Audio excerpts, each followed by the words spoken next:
100년 전 억울하게 죽은 어영청 군관의 천도제가 궁궐 밖에서 엄숙히 치러졌다.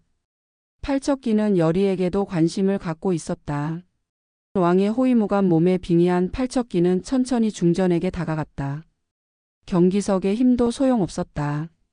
중전은 왕이 손에 쥐어준 경기석을 목에 걸고 있었지만 팔척기는 그 빛을 두려워하지 않았다. 팔척기의 눈은 중전의 배를 꿰뚫어 보며 태아와 함께 그 생명을 꺾으려 했다. 강철이와 여리가 팔척기를 막아서며 싸움이 벌어졌다. 그러나 짧은 격투 끝에 팔척기는 모습을 감추고 사라졌다. 이건 단순한 싸움이 아니라 앞으로의 피할 수 없는 전쟁의 서막이었다. 그날 밤 궁으로 돌아온 중전은 충격에 휩싸인 채 갑작스럽게 진통을 겪는다. 출산일보다 한참 이른 날 고통 속에서 아이는 태어났지만 중전의 몸은 너무나 지쳐 있었다. 숨이 가빠지고 손끝이 차가워지고 결국 그녀는 아이의 얼굴을 단 한 번 본 채 숨을 거뒀다. 방 안엔 산모의 숨결만이 희미하게 퍼졌고 신생아의 울음소리조차 이별을 알리는 조곡처럼 들렸다. 그 울음소리는 궁 안을 타고 퍼지며 곧 닥칠 비극을 예고했다. 아이를 잃은 것도 모자라 며느리까지 잃은 대비는 눈물을 삼키며 아기를 품에 안았다. 너는 살아야 한다. 내 어미가 지켜준 생명이니라. 대비의 손끝은 떨리고 있었지만 품에 안긴 아이의 체온을 느끼며 그녀는 속으로 다짐했다. 어떤 일이 있어도 널 지켜내리라.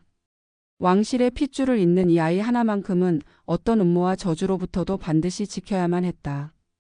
다음 날 대소신료들이 모여들었다. 누가 이 사태를 불러온 것인지 밝혀야 한다며 성토가 이어졌고 왕 이정은 여리와 강철이를 직접 불렀다. 회의장 안은 무거운 침묵 속에서 날선 목소리만이 오갔고 왕은 조용히 눈을 감은 채 생각에 잠긴 표정을 감추지 못했다. 그 누구도 정확한 진실을 말하지 않았고 단서들은 진흙 속 진주처럼 뒤엉켜 있었다. 경기석이 더는 힘을 발하지 않더군. 여리는 침착하게 말했다. 그건 진짜 경기석이 아닙니다. 누군가가 바꿔치기 한 거예요. 강철이도 덧붙였다. 분명 내부의 소행입니다. 누가 이런 일을 꾸몄는지 수사를 해야 합니다. 말이 끝나자 신료들 사이에 술렁임이 일었고 왕의 눈빛은 점점 서늘해져 갔다. 믿고 있던 것들이 흔들리기 시작했다. 이제 적은 외부가 아니라 내부에 있다는 불신이 자라나고 있었다. 며칠 후 한 무관이 잡혔다. 그는 신문 끝에 풍산 대감이 시켰다고 자백했다. 모든 퍼즐이 맞춰졌다. 경기석의 바꿔치기, 중전의 죽음, 팔척기의 접근. 그 모든 배후에는 풍산이 있었다. 이름이 언급되자마자 공기 자체가 얼어붙었고 풍산의 평소 행적과 은밀한 회합들이 하나씩 밝혀지기 시작했다. 권력의 그늘 속에서 쌓여온 음모의 실체가 서서히 드러났다. 왕 이정의 얼굴이 굳어졌다. 풍산을 잡아들여라. 그리고 또 하나의 명령. 풍산을 잠수시켜라. 풍산은 체포되었고 수면 아래 잠시 모습을 감추었다. 그러나 그날 밤 가장 깊은 어둠 속에서 벌어진 일은 아무도 몰랐다. 바람조차 멎은 새벽녘 아무도 모르게 무언가가 움직였고 그 그림자는 궁궐 깊숙이 스며들어 또 다른 혼란을 예고했다.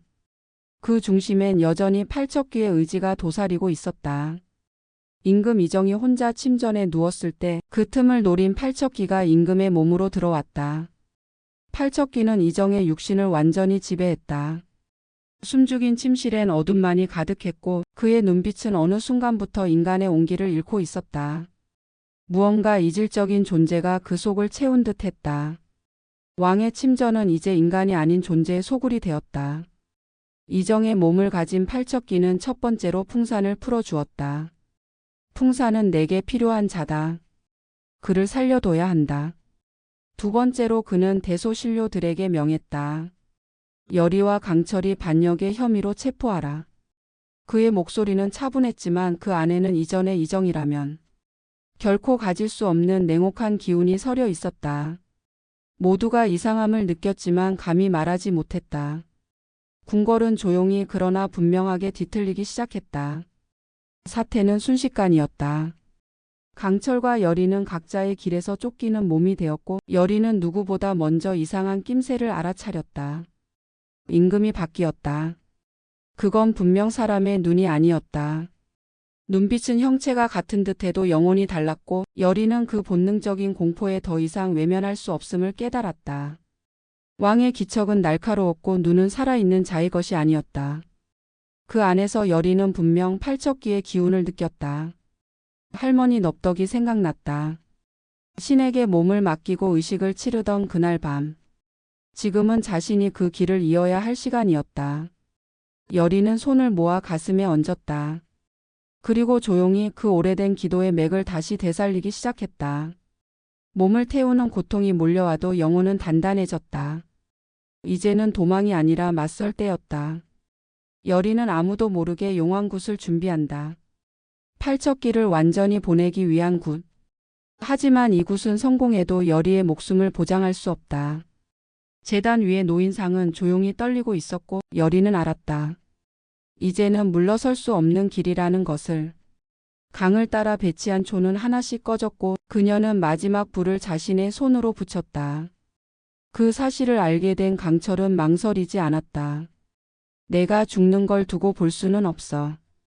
팔척기를 맞서 싸우기 위해 그는 다시 야광주를 꺼낸다. 야광주에 힘이 닿을 때까지 버티기 위해 그는 골담초 차를 마셨다. 온몸이 떨렸지만 눈빛은 맑았다. 그는 자신의 목숨보다 여리의 안위를 먼저 떠올렸고 그 선택은 곧 전쟁을 의미했다. 자신을 불살라서라도 그녀를 살리겠다고 결심했다. 이게 마지막 일지도 모르니까. 오늘 하루만큼은 웃자. 강철과 여리는 평소와는 다르게 서로를 마주보며 웃었다. 비극이 잠시 멈춘 그 짧은 순간 둘은 처음으로 진심으로 행복했다. 작은 웃음 속에 서로의 체온이 녹아들었고 그 온기만큼은 앞으로의 싸움 속에서도 기억될 수 있기를 바랐다. 잠시라도 인간으로 머물 수 있던 그 순간을 잊지 않기로 다짐했다. 그러나 밤이 깊어질수록 임금의 얼굴을 한 팔척기는 그들을 향한 마지막 그림자를 드리우고 있었다. 달빛마저 사라진 궁궐의 끝에서 팔척기는 다음 재물의 이름을 대내고 있었다. 그리고 그 첫 글자는 열이었다. 그는 이미 구판의 위치를 파악했고 지금 어둠은 그곳으로 천천히 기어오르고 있었다. 구판의 북소리가 밤하늘을 찢었다. 천천히 시작된 의식은 바람과 불, 물과 피를 깨우기 시작했다. 여리는 맨발로 땅을 디디며 주문을 외웠고 그녀의 발밑엔 원념과 기억이 휘감긴 채 들끓었다. 팔척기는 그 중심으로 다가왔다. 왕의 형상을 하고 있지만 이제 누구도 속지 않았다. 그는 개성도 말도 없이 손을 뻗었다. 여리의 심장을 겨냥한 손이었다. 그 순간 강철이 몸을 던졌다. 야광주의 빛이 폭발하듯 어둠을 가르고 퍼졌고 팔척기는 처음으로 그 빛에 얼굴을 찌푸렸다. 그만 돌아가. 강철의 목소리는 떨렸지만 단단했다. 팔척기는 분노에 찬 눈으로 그를 짓눌렀고 여리는 제단 위에서 붉은 피를 뿌리며 마지막 절차에 돌입했다. 그 피는 신과 계약하는 증표였다. 그 순간 하늘에서 천둥이 울렸다. 그리고 팔척기는 비명을 지르며 뒤로 물러났다. 그의 육신이었던 이정의 몸은 휘청였고 강철은 마지막 힘을 다해 그 틈을 노렸다. 야광주의 조각을 왕의 심장 가까이에 쑤셔 넣었다. 심장은 울컥이며 피를 토했고 팔척기의 영혼은 몸을 버리고 빠져나왔다.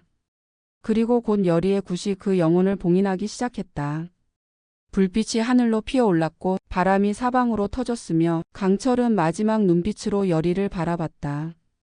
그 눈에 미안함, 고마움 그리고 사랑이 담겨 있었다. 이제 됐어 여리야. 그리고 그는 고요히 눈을 감았다. 지금까지 귀공 14화 내피셜 요약이었습니다. 감사합니다.